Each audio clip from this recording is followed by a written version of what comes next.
Honourable members, the Deputy Speaker.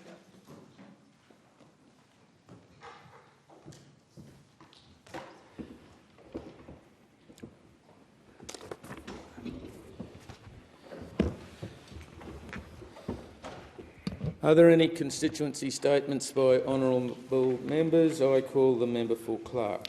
Thank you, Deputy Speaker.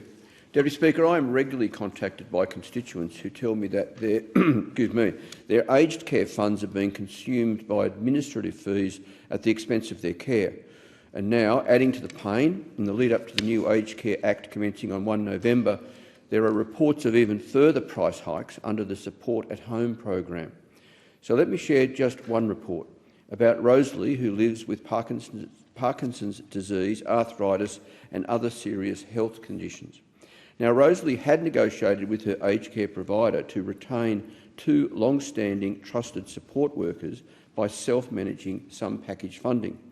However, as the Support at Home program neared, Rosalie was asked by her provider to sign a new contract and was aghast to discover that she would now be charged an additional 10% for essential items and, even more distressingly, a 100% increase to retain her 2 trusted support workers. And when Rosalie questioned the soaring costs, her provider explained that due to new compliance and administrative obligations, they'd restructured their fees to remain operational.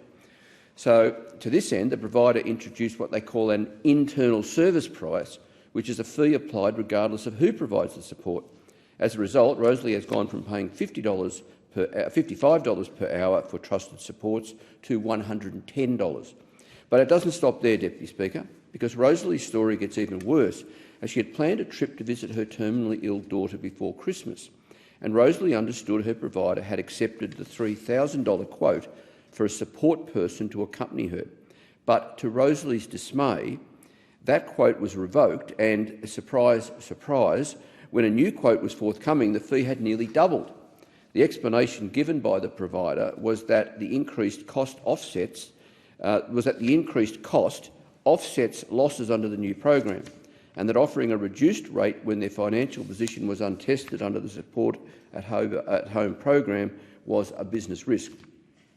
Deputy Speaker, aged care providers shouldn't be balancing their books off the backs of vulnerable older Australians who are stretching every dollar to remain at home, independent and safe. Frankly, it's outrageous that funding intended for essential services such as cleaning, transport and allied health is being swallowed up by administration. Clearly, the government needs to address this and address it urgently, just as they also need to continue their work to ensure that the residential aged care sector is put on a sustainable footing. Why, just yesterday in my electorate, Southern Cross Care announced they are closing one of their facilities, leaving some 70 people to find new homes and 130 staff to find new work. There is obviously still much to be done, Deputy Speaker. I call the Minister for Defence, Industry and Capability Delivery and Pacific Island Affairs. Thank you, Deputy Speaker. It's always heartening to hear about excellence and innovation in our schools, and in Shortland, I'm proud to say we have some of the best.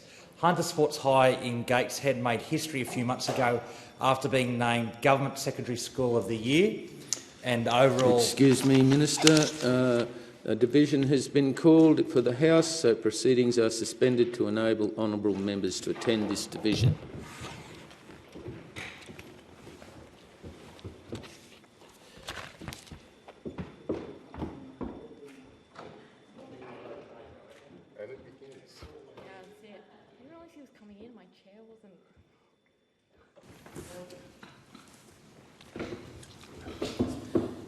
In continuation, I call the Honourable Minister.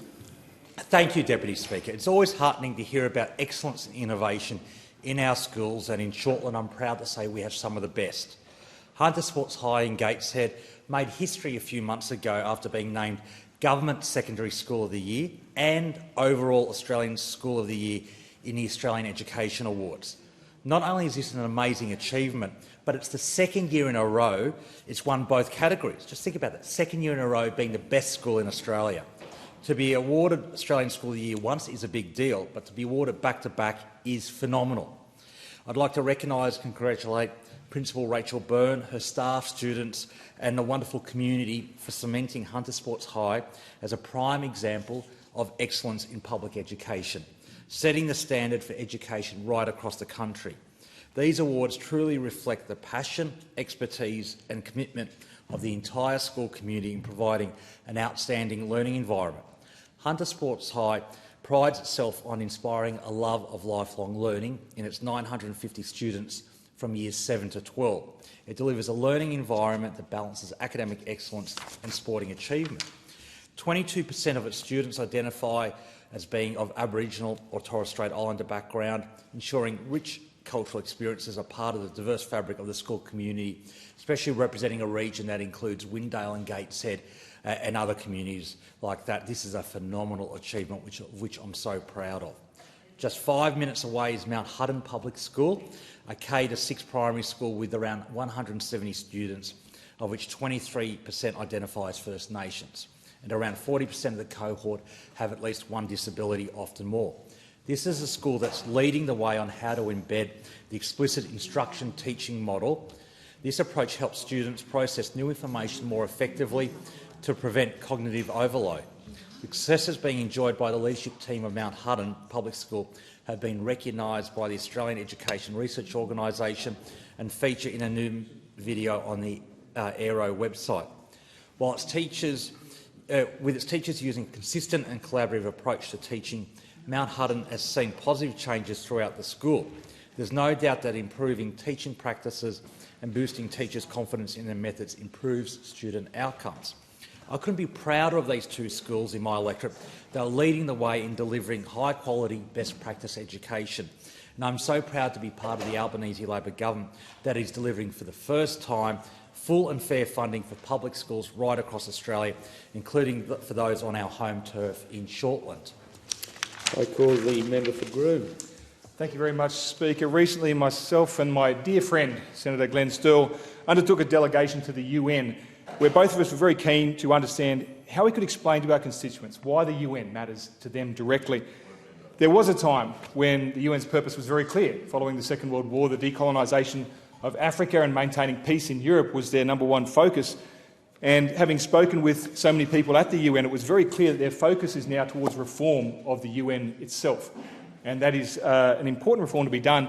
One of the observations I'd bring back, and it's important for us to understand, the structure of the UN is largely the same as it was in the 1950s. And for anyone who's worked in, I guess, management consulting or seen restructures in recent years, goodness me, in my 20 years of engineering, the changes that have occurred have been significant in that period. Honourable Member, if you would resume your seat. The division has been called in the House and proceedings are suspended to enable honourable members to attend the division.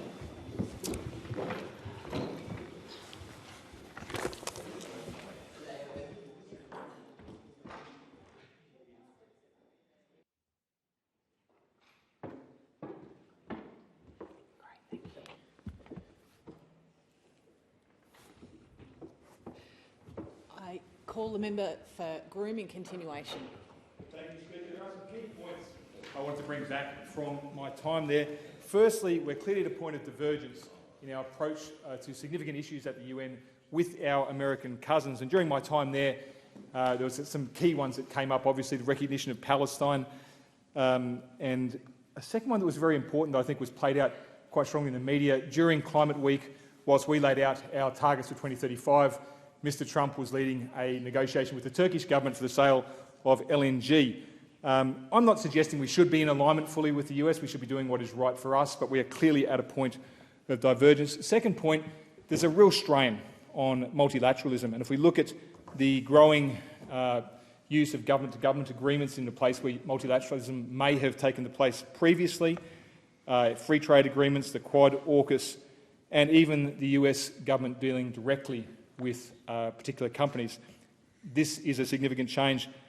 The third one was to note the role of the UN in significant conflicts around the world. And if you think about the two major ones we've seen in recent times, obviously the Ukraine and what's happening in Gaza, and compare the role of the UN in those conflicts to the role of the UN, let's say, in the Second Gulf War.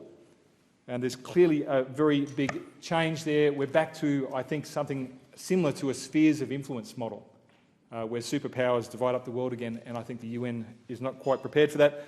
Final point I do want to make, and I've held off on this, but I made the point at the time, speaking to every single US politician, think tank, industry member over there, it was very clear that the critical minerals deal would not have been done without the work of Ambassador Rudd.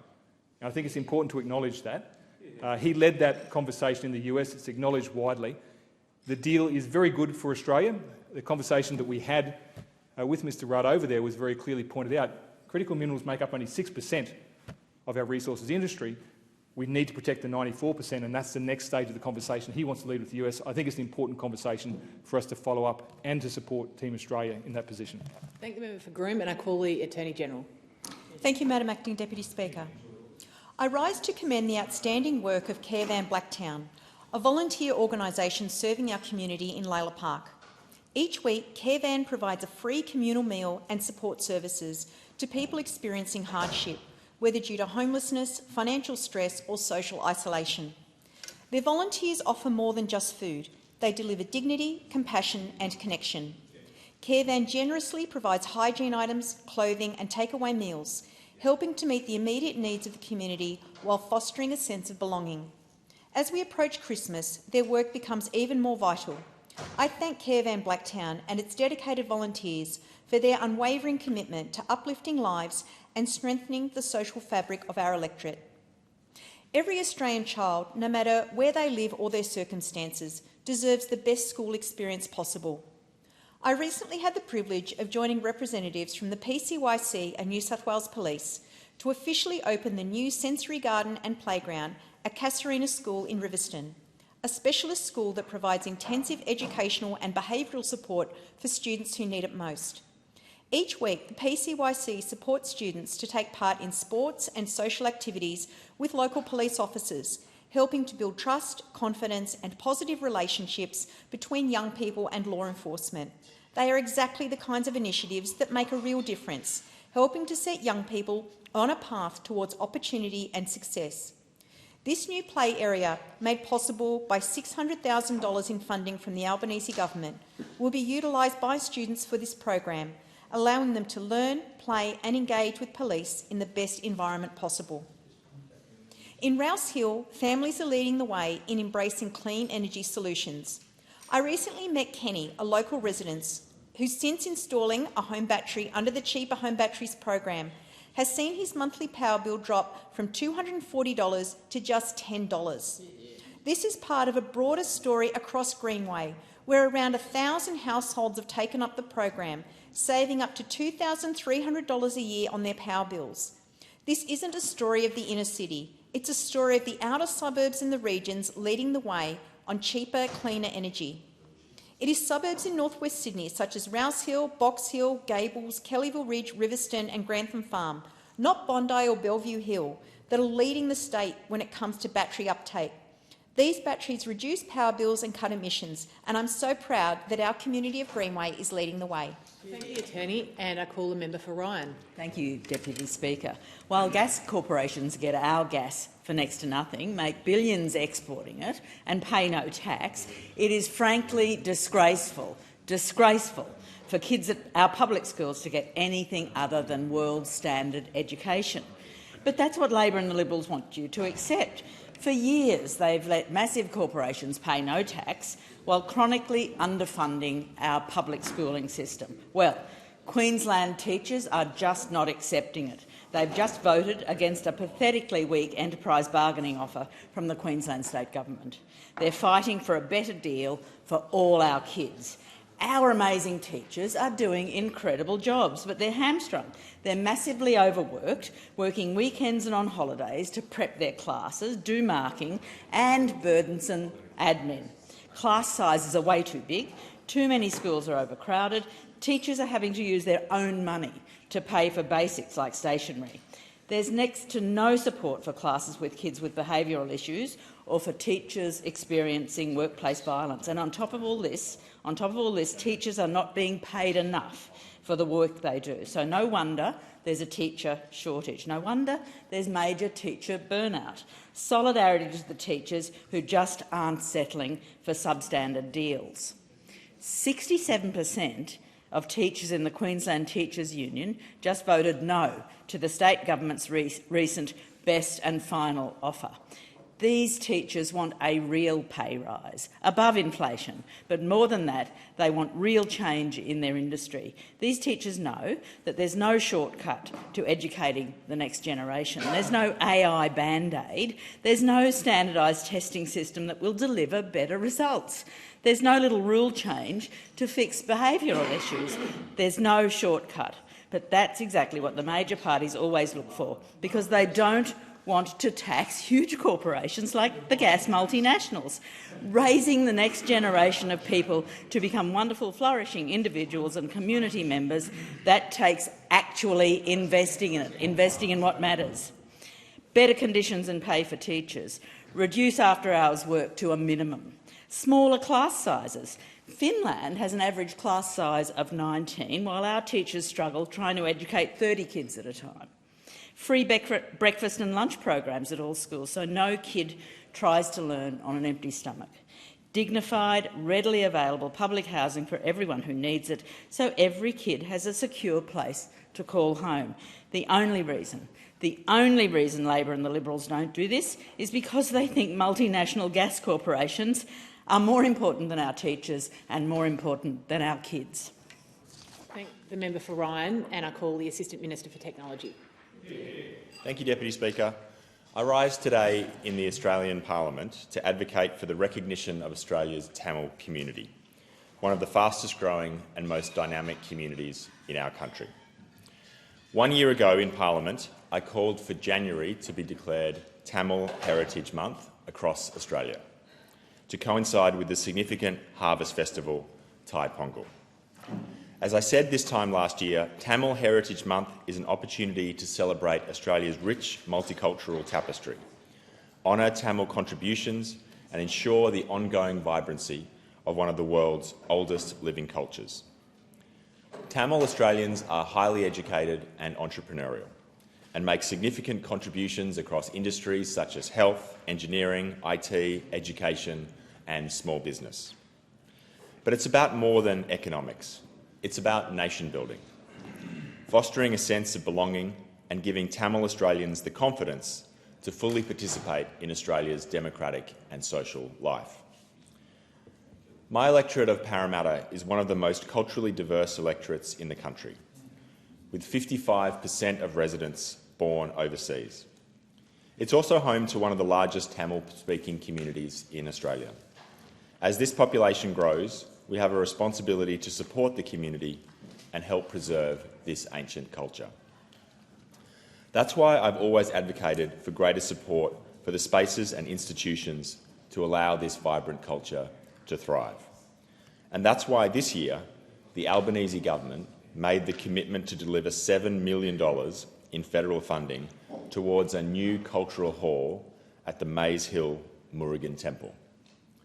The Sydney Murugan Temple holds deep significance for Tamil Hindus, but also for the broader Hindu community in Australia. The new cultural hall will include an 800-seat function hall, 600-seat dining area, foyers, learning rooms, library and meeting rooms. Our government's $7 million commitment to this hall reflects our recognition of the temple's significance, not only as a place of worship, but as a vital centre of common community connection. It's a space for language classes, senior social groups, youth education and cultural preservation, and an opportunity to pass down Tamil music, dance, literature and arts to younger generations. I'm proud to say that work has begun. In August, I had the honour of joining community leaders and families for the sod turning of the Cultural Hall. This project that has been many years in the making and one that will become a cornerstone of Tamil cultural life for our community. But this is only one step towards supporting the community and our work is ongoing. And I want to wish everybody a happy Tamil Heritage Month. Thank you. I thank the Assistant Minister and I call the member for Canning. Thank you very much, Deputy Speaker. The Australian dream was always a promise. It was a promise that if you work hard, you can own your own home, raise a family and build a better future. And that promise is fading for young Australians because a home represents security and belonging, a stake in the country, and a patch of ground on which to build a life with those you love. It's the cornerstone of stability, of community and of aspiration in this country, and it's what generations have saved and worked for over many years. Now, today that dream is further out of reach than ever, and under this Labor government, the path to home ownership has become steeper, narrower, and for many Australians it feels completely out of reach. Many Australians under 30 believe they will never be able to afford a home in this country. There used to be a ladder for young Australians to climb, but now they feel like that ladder has been kicked out and there's no actual... A division has been called for in the House. The proceedings are suspended to enable honourable members to attend the division. The proceedings will resume when the Chair of the Federation Chamber is resumed at the conclusion of the division or subsequent divisions.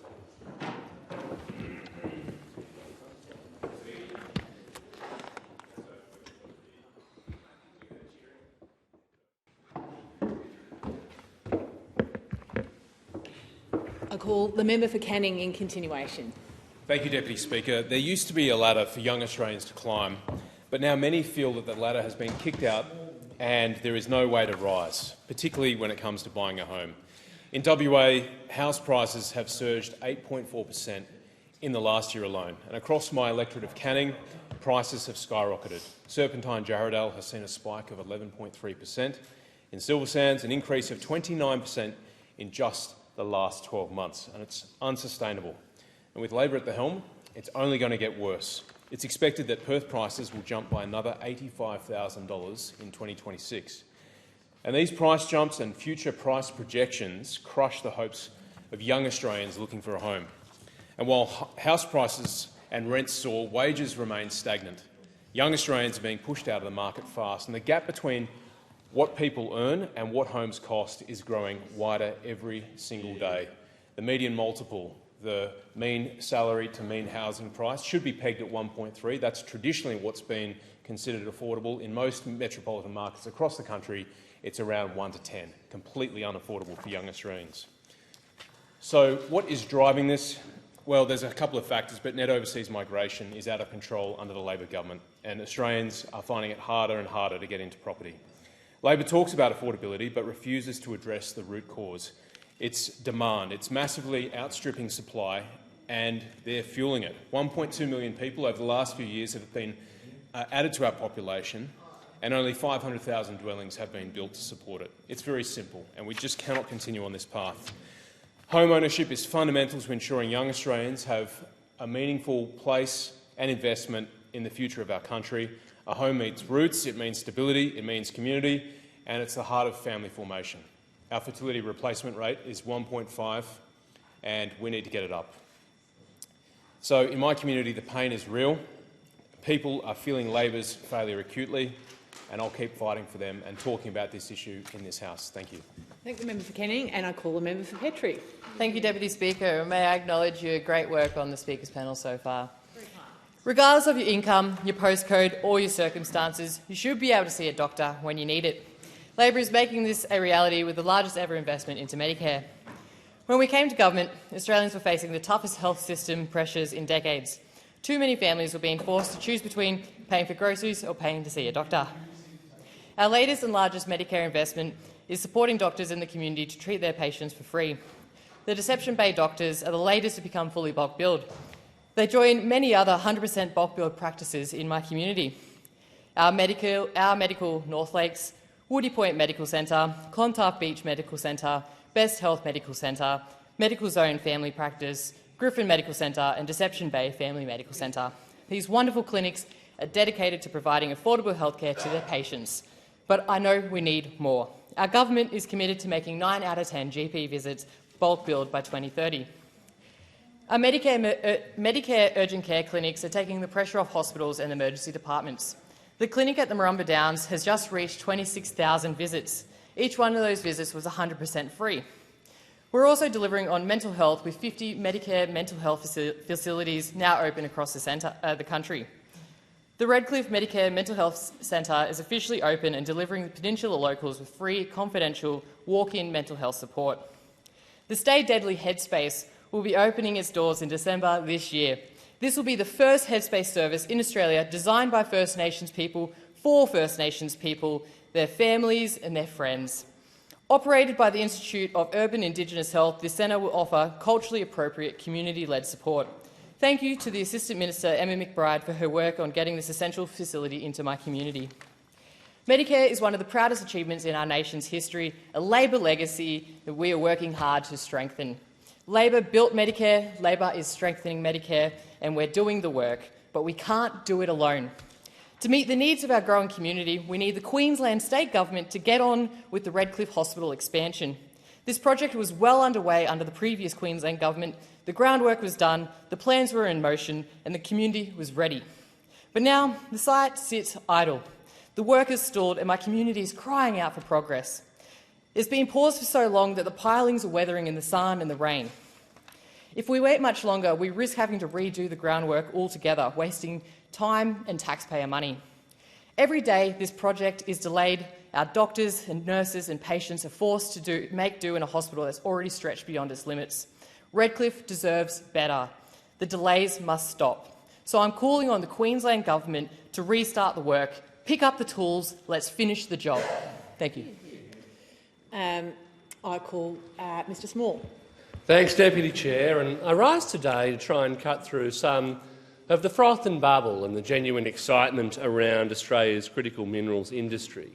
Because as a member for Forest and a proud Western Australian, I'm acutely aware that a vast amount of our nation's critical minerals wealth actually sits below WA's soil. And of course, the constitutional reality is clear. Those resources are vested in the Crown through the right of Western Australia in trust for its people. And that opportunity must be realised if we are to assert our sovereignty in a new and changing world. And setting aside some of the concern that people might have around the government's proposed critical mineral strategic reserve, which of course involves stockpiling and offtake agreements and other measures, because there is, of course, a real perception that it makes the government a market player. The reason I set that aside is because the rare earths and critical minerals market is not a free market.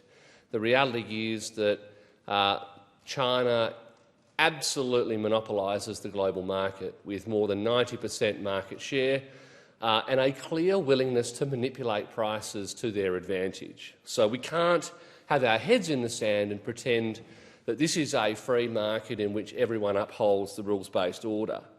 So whilst there is risk wherever government sticks its fingers into these things of undermining private enterprise and wasting taxpayer money, and that our success through resources has typically come from the simple principles that states regulate, private industry operates and markets decide.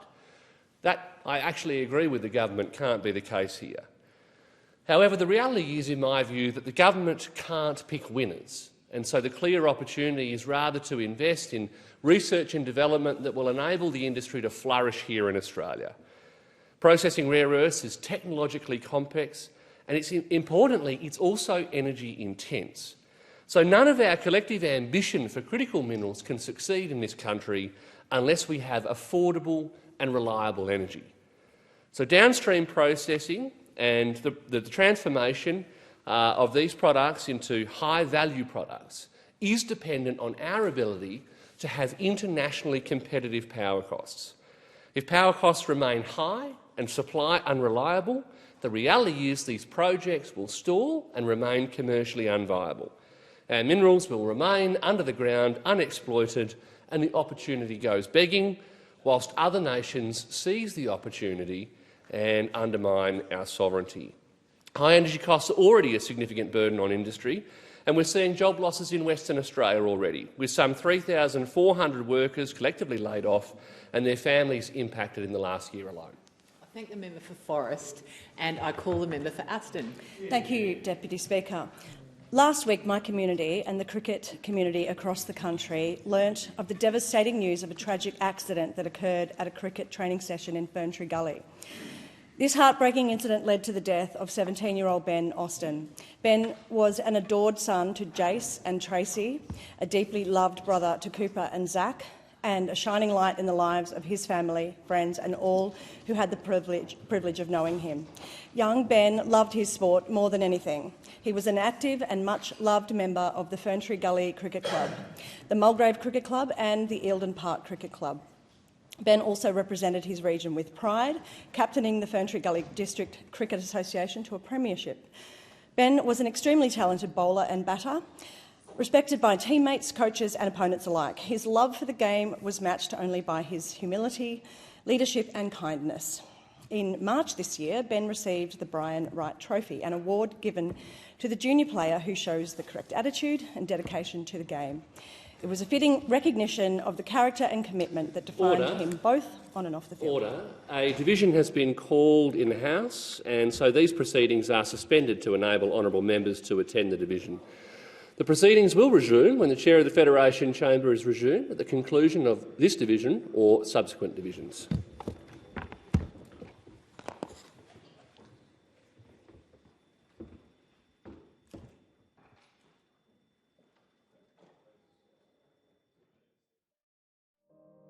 The member for Aston in continuation.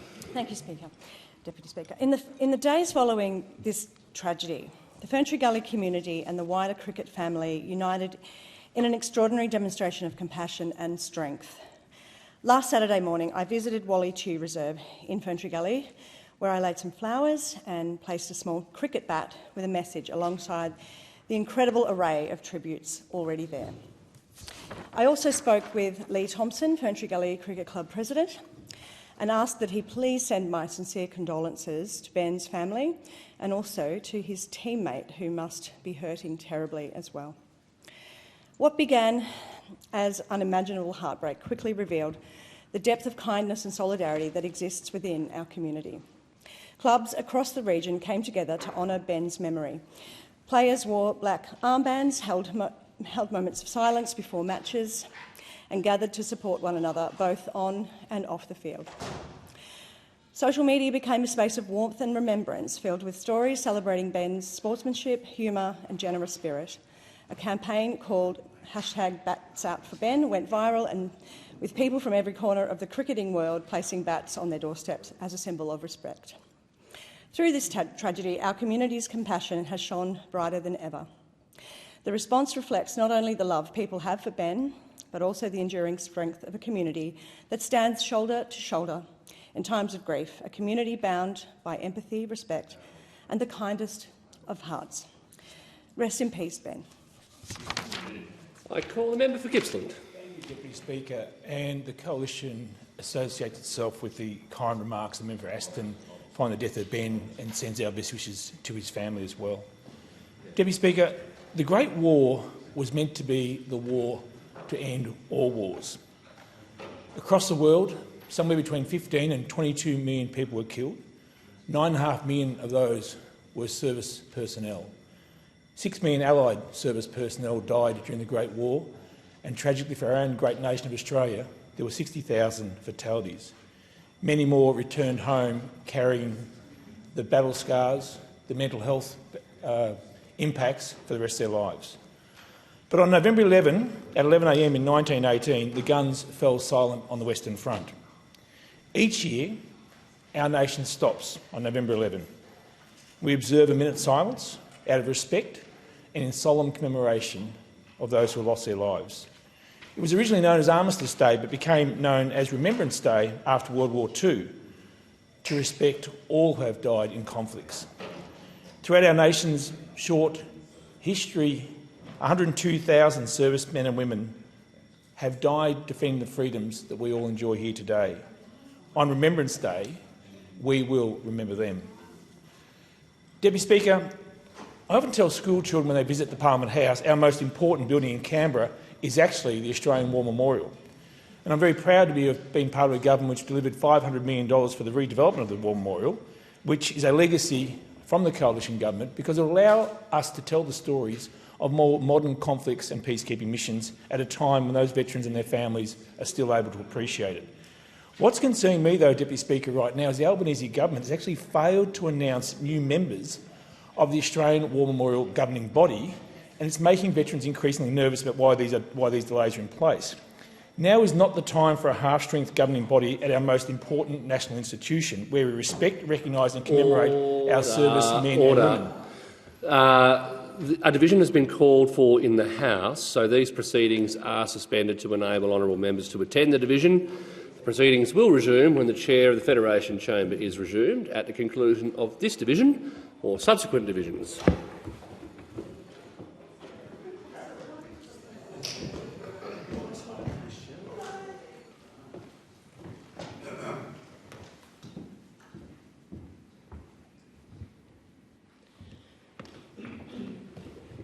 I call the member for Gippsland in continuation. With the major development work underway and sensitive issues to be resolved, veterans want to know that the War Memorial will be governed by a balanced and respectful council. Australian War Memorial Council members whose time has expired in September include highly regarded veterans like Dan Kieran VC and Sharon Bown, former RSL National President Greg Mellick, along with political leaders Tony Abbott and Kim Beazley.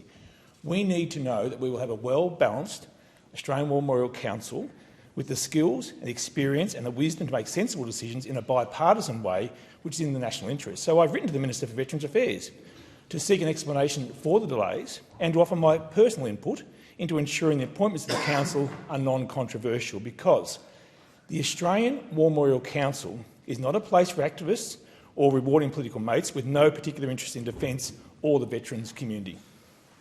I call the member for Sturt. Deputy Speaker, my electorate of Sturt is home to a thriving Italian community, and the Cecilia Social and Sports Club on OG Road at Clemzig is one of the heartbeats. Just a week ago, the Cecilia Club celebrated its 50th birthday with a very big party. Excellent food, good wine, a beautifully decorated room and a rocking dance floor with sharply dressed dancers are what you expect at a big celebration, and this is definitely what the Cecilia Club delivered. But it also delivered a valuable lesson in history and culture and what the benefits of a strong community can bring. The club's president for the past 18 years, Rita Bianca Palumbo, spoke proudly of the Sicilian region and the Sicilian ethos and traditions that the club has lovingly maintained for 50 years. The club's colours are red and yellow, the colours of the Sicilian flag, and its logo is the Trinacria, which has Greek heritage but which represents the island of Sicily.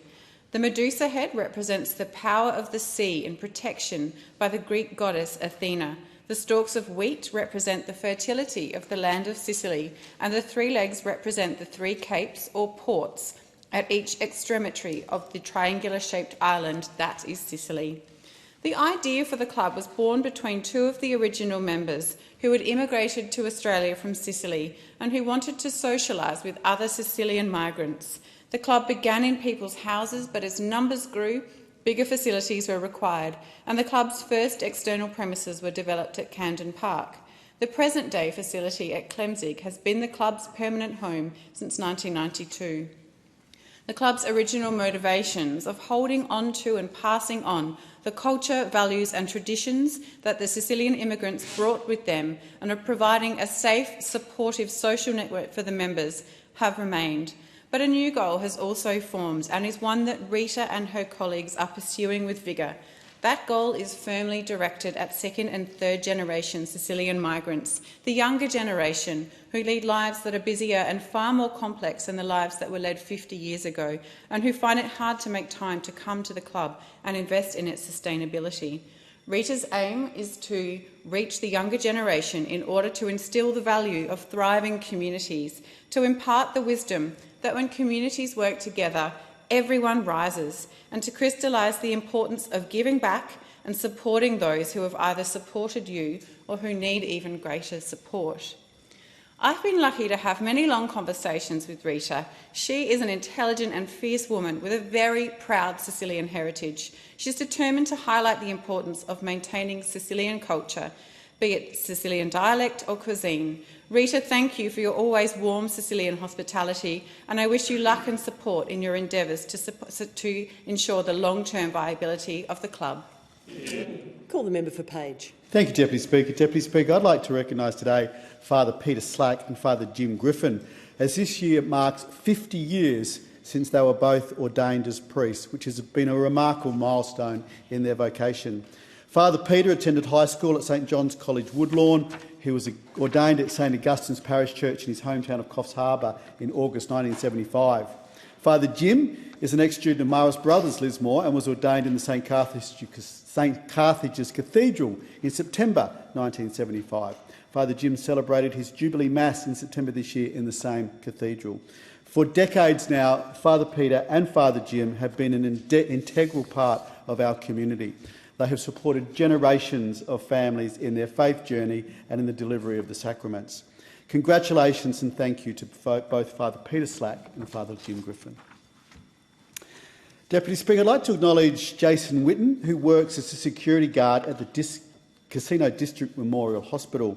Jason recently won the Small Acts of Kindness Award at the 2025 New South Wales Health Awards.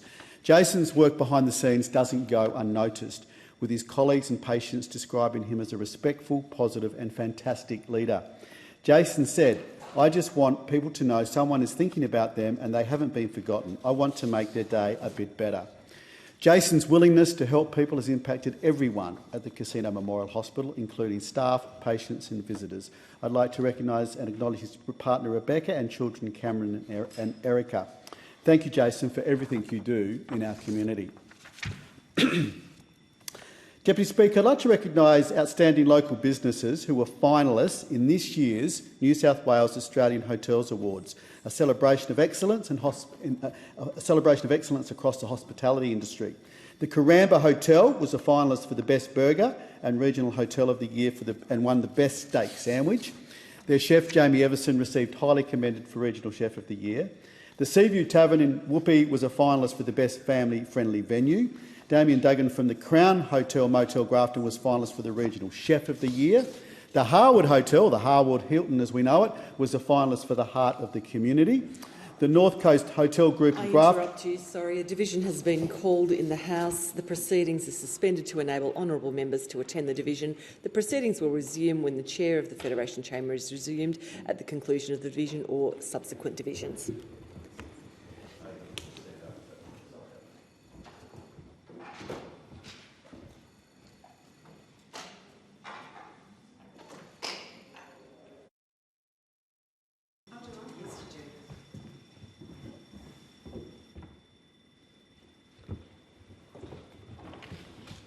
Call the member for Page in continuation. Thank you, Speaker. The North Coast Hotel Group in Grafton was a finalist for the Heart of the Community and Group Hotel Operator of the Year, and the Station Hotel in South Lismore was a finalist for the Best Innovation Refurbishment, and so it should be, and Joel Jensen Construction did a great job on that. And the Good Intent Hotel South Grafton was a finalist for the Best Regional Development and Best Cocktail List. Congratulations to you all. Thank you. I now call the Minister for Agriculture, Fisheries and Forestry. Thank you, Deputy Speaker. And I rise today to talk about the government's proud record of delivery in my home state of Tasmania. And Tasmanians know that they always do better under federal Labor governments, and that's certainly the case at the moment.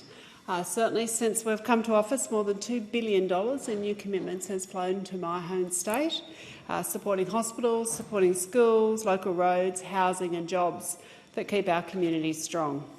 Total federal support for Tasmania now exceeds $6 billion every single year, nearly double what it was a decade ago. Federal funding now makes up 2/3 of Tasmania's entire state budget, around 70%, and at the moment our GST receipts are over $100 million higher than forecast. This year alone, the Albanese Labor government is investing $750 million in hospital funding in my home state. This is Tasmania getting our fair share, and we're investing responsibly in the future of our state. 5 urgent care clinics, with another 3 on the way, including one in my electorate in the area of Kingborough. Cheaper medicines that have helped Tasmanians now save more than $40 million. HECS debt relief that was promised has been delivered now for more than 50,000 Tasmanians. We're also delivering funding for major works like the Macquarie Wharf redevelopment, the Hobart Airport upgrades, and support for Tasmanian industries such as Nearstar, the Boyer paper mills, as part of the clean energy transition. And this is what delivery looks like, and it's in stark contrast to the Tasmanian state Liberal minority government. They are failing. They are handing down a budget today that will show that our state now has a record debt. This lack of delivery is the reason that I wrote to the State Minister for Infrastructure regarding projects in my electorate, projects worth more than $300 million that we're still waiting on to be delivered in my electorate. They include upgrades to the Tasman Bridge, the South Arm Highway, the Huon Highway, the Channel Highway, upgrades to the Mornington Roundabout, the expansion of the Derwent Ferries project, and some of these projects now have been waiting to be delivered for years. So the state government needs to really get on with this, and I'm going to keep the pressure on to make sure that they do deliver for our electorate. As I said, our state is now facing a record debt, sadly, and I share the concerns of all Tasmanians that the state Liberal minority government is failing Tasmanians, and they're making stopgap decisions, and they're making them on the run, policy decisions on the run, each and every day without a strategic thought to Tasmania's best interests. Tasmanians deserve much better than this. They deserve better than the games that are being played by the Tasmanian Liberal minority government at the moment. And as they deliver their budget today, I hope they have in their hearts and that in their decisions Tasmania's best interests. I severely doubt it, but with the debt that they're accumulating, they do need to do much better for Tasmanians. Call the member for New England. Thank you very much, Madam Deputy Speaker. And, I rise today because of a marvellous lady who lives at Tamworth, and she was selected as a finalist in the 2025 National Rural and Remote Health Awards held in Canberra. I couldn't get there last night. The reason she's a marvellous lady is Dr Miriam Gutowski is my local doctor. And Dr Miriam is the reason that she was emphatic that I had to get my prostate checked. A division has been called in the House. The proceedings are suspended to enable honourable members to attend the division. The proceedings will resume when the chair of the Federation Chamber is resumed at the conclusion of the division or subsequent divisions.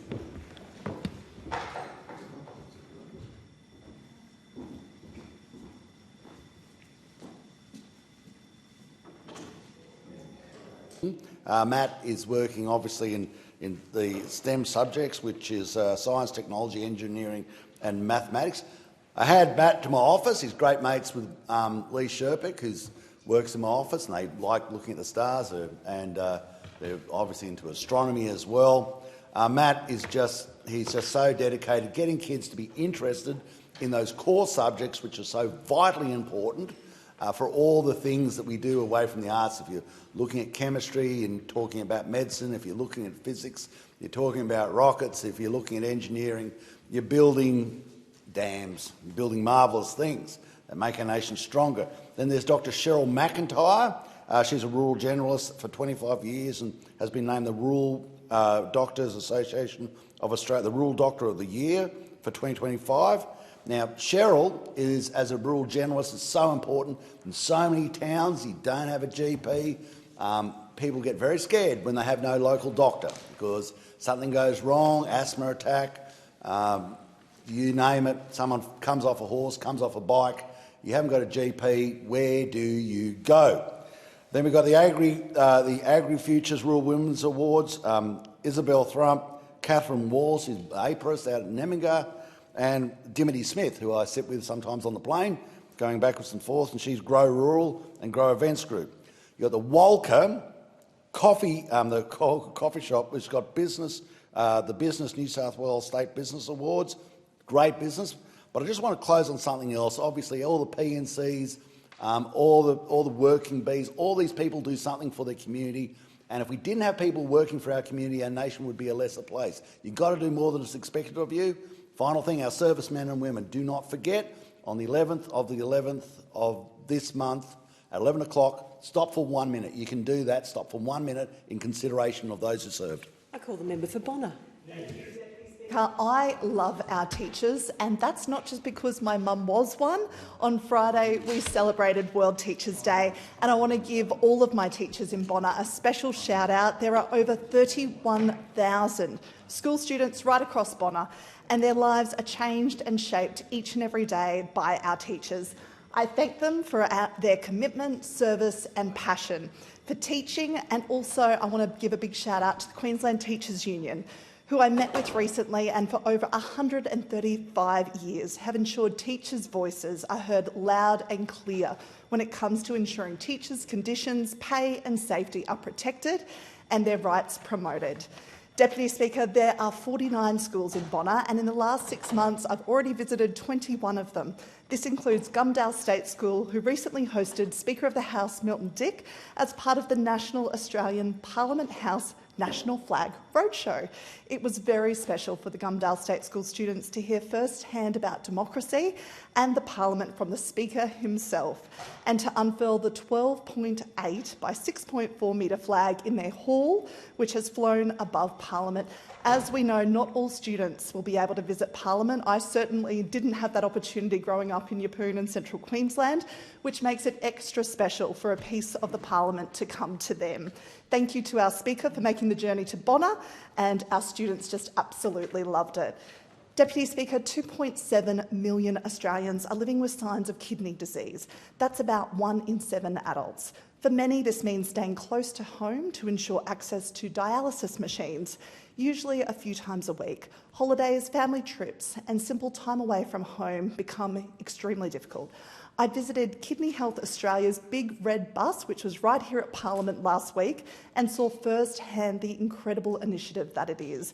The bus is a mobile dialysis service that gives people with kidney disease flexibility to travel while maintaining their treatment. Each bus is fitted with dialysis chairs, accessible facilities and qualified renal nurses, delivering 6 sessions a day across holiday destinations in Queensland, New South Wales and Victoria. It gives patients the chance to spend time with their families, visit new places and maintain their health. The Albanese Labor government is also supporting Australians living with chronic kidney disease by making medicines cheaper.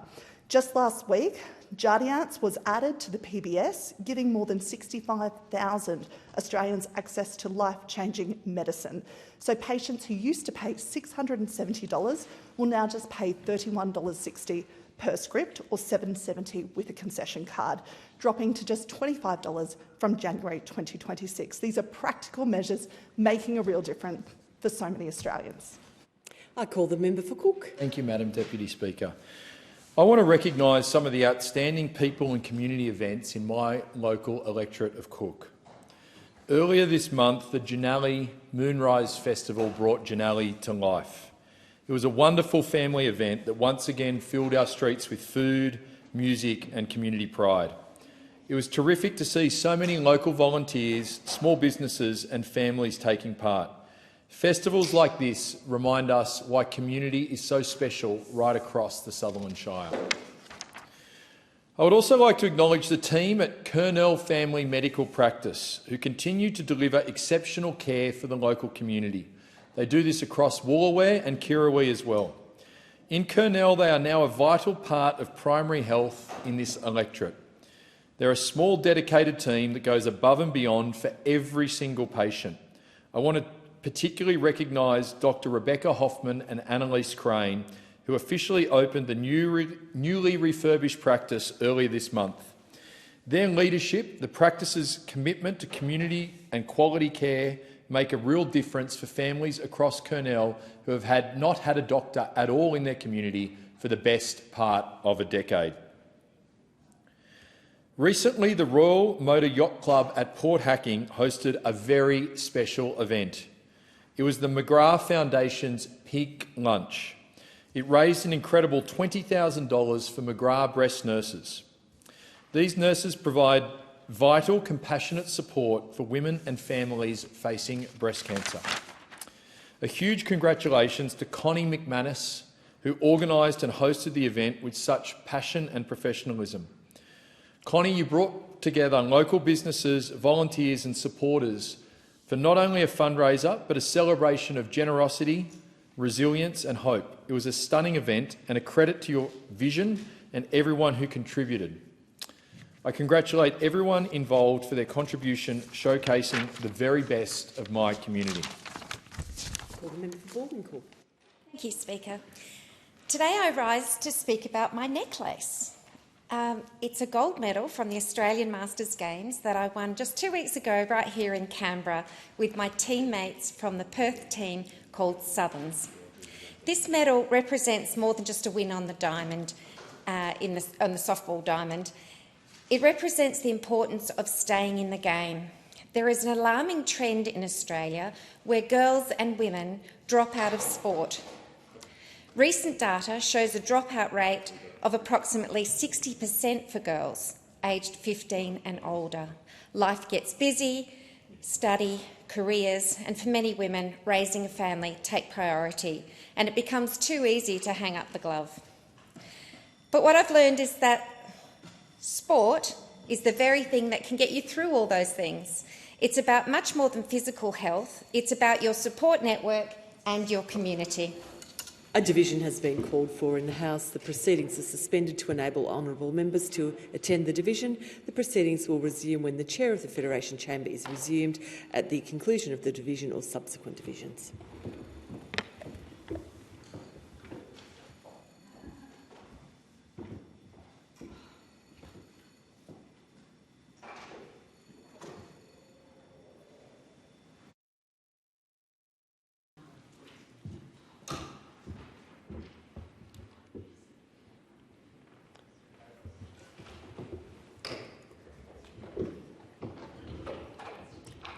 I call the member for Bullwinkle in continuation.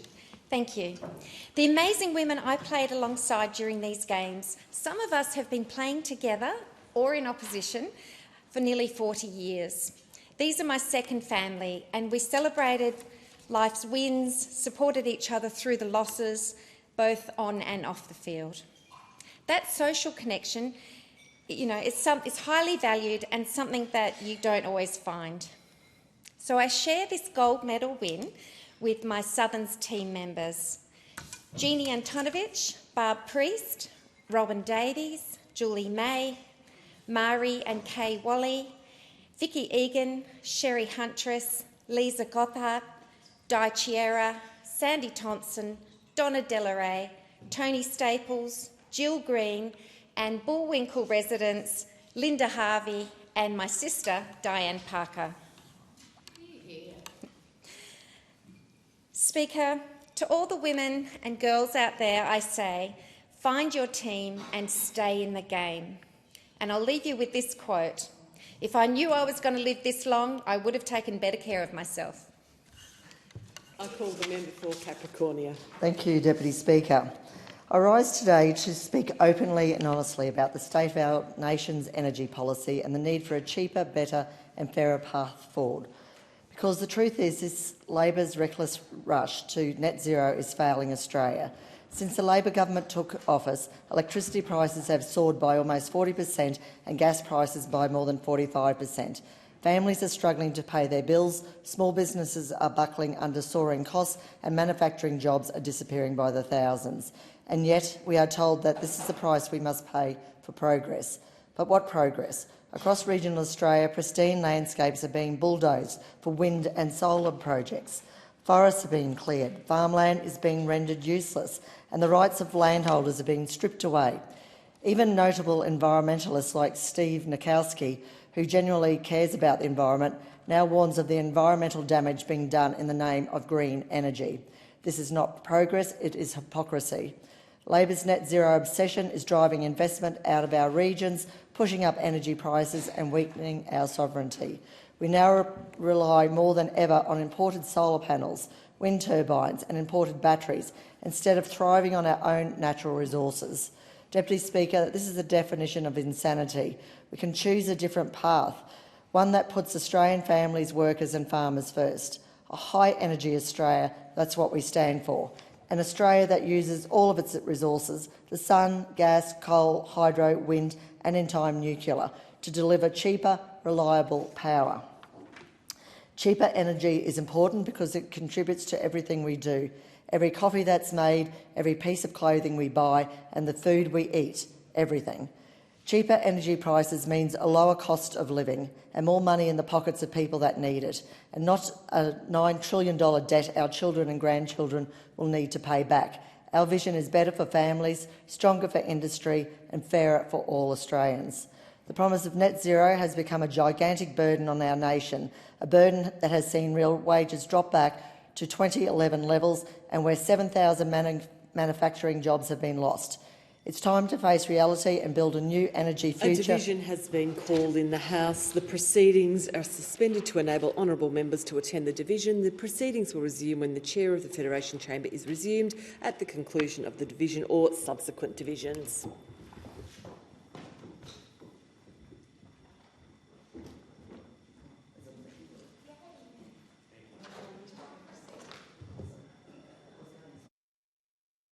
Call the member for Capricornia in continuation. Thank you very much, Deputy Speaker. It's time to face reality and build a new energy future, beyond net zero, one that powers this nation with pride, purpose and common sense. A cheaper, better, fairer Australia begins when we move beyond net zero and put Australians back in charge of our energy destiny. Thank you. I call the member for Corangamite. Proven to be a resounding success. In my electorate of Corangamite, we received outstanding submissions from young people across the Bellarine, the Surf Coast and the Geelong region. Young people with strong, clear views on the most consequential issues facing Australians. And today I'm proud to share one of those voices. Jessie is 20 years old. I've met them several times and I know how deeply they care about people who need a safe place to call home. Jessie wrote, "In the last 2 years I have moved 7 times. I have spent time on the streets, in motels and in share houses that nearly cost me my life. Building houses, apartments, townhouses or modular housing and having the right supports around people can help save multiple lives, but we need your help. Young people are begging for a safe place to call home and youth homelessness is on the rise. We need to act now because housing is a basic human right that everyone deserves." Deputy Speaker, Jessie's words speak to a reality of many young Australians. Australia is in the middle of a housing crisis, 40 years in the making. For 4 decades, our country hasn't built enough homes or done enough for first home buyers. The Albanese government recognises this and is acting. We're tackling the crisis from every angle with the boldest housing agenda since the post-war period. We're delivering a $43 billion housing package focused on 3 pillars: building more homes, a better deal for renters and helping more Australians into home ownership. Already more than 180,000 Australians have bought their first home with government support. Nearly 1 million households are benefiting from the 50% increase to Commonwealth rent assistance. 500,000 homes have been built since we came to office, and 28,000 social and affordable homes are in planning or construction. Because the only real long-term solution is to build, and that's exactly what the Albanese government is doing. Finally, can I thank every young person who made a contribution to raise our voice. To my electorate and across the country, your voice matters. Our government hears you, and together we can build a better future where every Australian has a safe place to call home. I thank the member. In accordance with Standing Order 193, the time for members' constituency statements has concluded, and I call the clerk. Government business, Mental Health Month, further statements.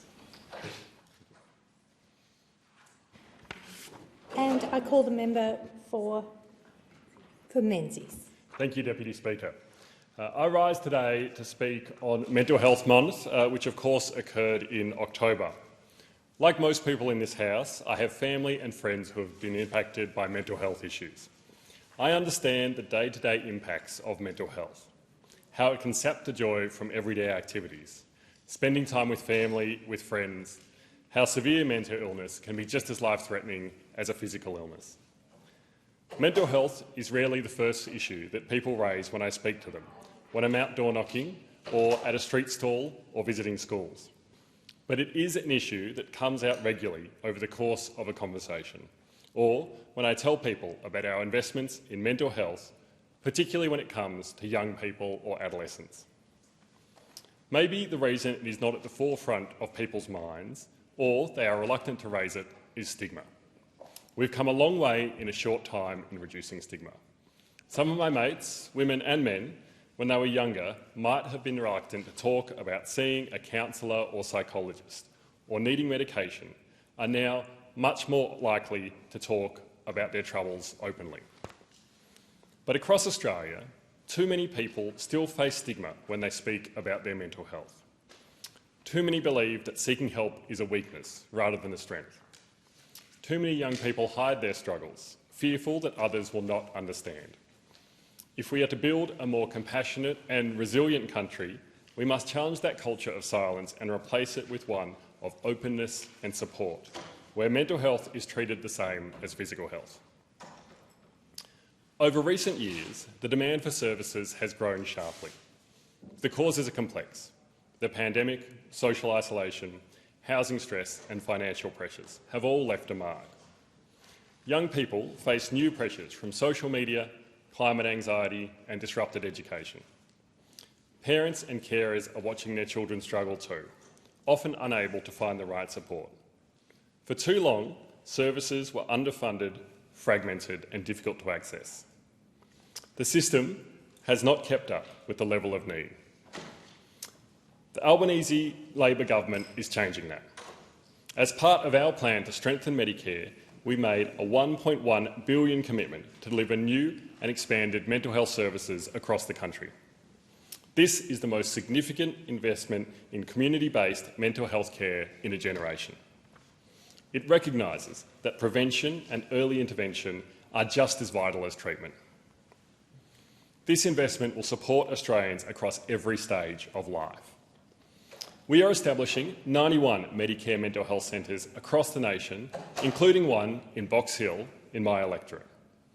These centres will be free, open for walk-ins and will not require a referral or a mental health treatment plan. They will be staffed by multidisciplinary teams of psychologists, social workers, nurses and peer support workers who can provide immediate, practical and compassionate care. We are creating 20 perinatal mental health centres to support new and expectant parents during what can be a very vulnerable period. For many Australians, parenthood can bring loneliness and anxiety, as well as joy. These centres will be providing counselling and support close to home, helping parents care for both their children and for themselves. We're also rolling out 17 Medicare mental health kids hubs to help children and families with behavioural, emotional and social wellbeing challenges. Early support in childhood can prevent more serious mental health issues later in life, and these hubs will provide that early family-centred care. At the same time, we are expanding 203 Headspace services across the country to support young people aged 12 to 25. I recently visited Headspace in Box Hill alongside Assistant Minister for Mental Health and Suicide Prevention, Emma McBride.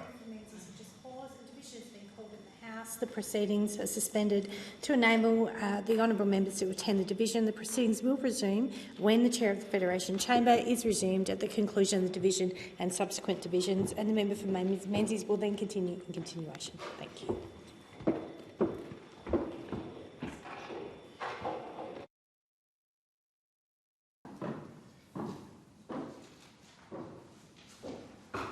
And the member for Menzies in continuation. Deputy Speaker, I recently visited Headspace in Box Hill alongside Assistant Minister for Mental Health and Suicide Prevention, Emma McBride. There, I met the dedicated staff who were providing essential support and tirelessly reaching out into the community, including our multicultural communities, to increase awareness of their services. I also met their Youth Consultative Committee, committed young advocates who are taking time out between exams to ensure the voices of young people are heard in designing services. Headspace has long been one of the most trusted youth mental health services, and this expansion means more young Australians will be able to access support in their own communities rather than waiting months or travelling long distances. From early next year, the government will introduce a national early intervention service that will provide free, phone-based and online mental health support delivered by trained professionals. It is expected to assist more than 150,000 people every year. It will give Australians a way to seek help wherever they are, day or night. Together, these initiatives will help reduce pressure on the private psychology service system and ensure that cost and location no longer determine who gets help. We are also building the workforce that will deliver this care. We know that there is a shortage of mental health workers, that it can often take too long to get an appointment once people take the brave step of reaching out for help. We know that there are not enough services to help people with acute mental health issues, not enough beds that people can go to, and we know that there is a missing middle in terms of the support that's available for people with serious mental health issues. The government is funding more than 4,000 psychology scholarships, internships and training places to attract and retain qualified professionals across the country. We also recognise that clinical expertise is not the only form of knowledge that matters. Lived experience plays a vital role in recovery. At Box Hill Headspace, I met a peer support worker who was drawing on her own difficult experience and professional training to provide support to others. Sometimes it is only someone who has been through the same experience who can understand and who you can feel comfortable leaning on. That is why we are professionalising the peer workforce, establishing a new National Peer Workforce Association and conducting the first ever census of peer workers next year. These challenges are practical and far-reaching. They mean Australians will no longer have to wait for a crisis before accessing care. They will be able to find help sooner in their own communities from people who understand. The government is also improving navigation. The Medicare mental health phone line, which is 1800 595 212, and website will help Australians find the best service suited to their needs, whether that is walk-in care, a telehealth appointment or a local peer support worker. Accessibility and early support saves lives. For someone in crisis, the difference between being seen immediately and waiting weeks can be the difference between despair and recovery. For families, these reforms mean hope and relief, knowing that help is nearby, free and available without stigma. Deputy Speaker, this is what leadership looks like. It is about meeting Australians where they are and ensuring that no one is left behind. Through new perinatal centres, kids hubs, expanded headspace sites and community-based Medicare mental health centres, the Albanese government is creating a comprehensive national network of care that supports Australians from early childhood through to later life. We know there is still work to do. I want a society and a system where mental health is treated with the same priority as physical health. But this investment, backed by record funding, a growing workforce and a renewed focus on lived experience, is a decisive step forward. Mental health is not a marginal issue. It is a national priority. We are tackling stigma, we are improving access, and we are investing in the workforce. And most importantly, we are giving Australians the confidence to seek help and the support they deserve when they do. This is the leadership in mental health our country has long needed. I thank the member.